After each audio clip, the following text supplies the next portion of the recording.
তিনি আমার দুই কাঁধের মাঝে হাত রাখলেন, যার শীতলতা আমি আমার অন্তরে অনুভব করলাম।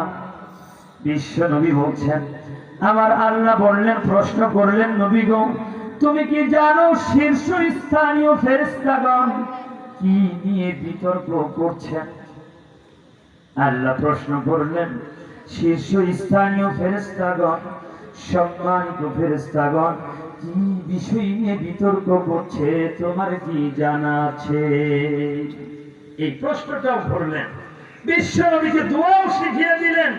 আল্লাহ বললেন, নবী তুমি এই মর্মে দোয়া করো, আল্লাহুম্মা ইন্নী আসআলুকা ফিআলাল খায়রাত, আল্লাহ তুমি কল্যাণময় কাজ করার তৌফিক আমাকে দান করো।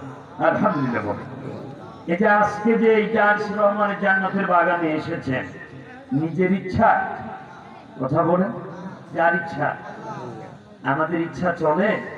প্রমাণ সূরা তাকবীরে চলে যাবেন 29 নম্বর আয়াত, একেবারে শেষের আয়াত, 30তম পদ। ওয়ামা তাশাউনা ইল্লা আন ইয়াশা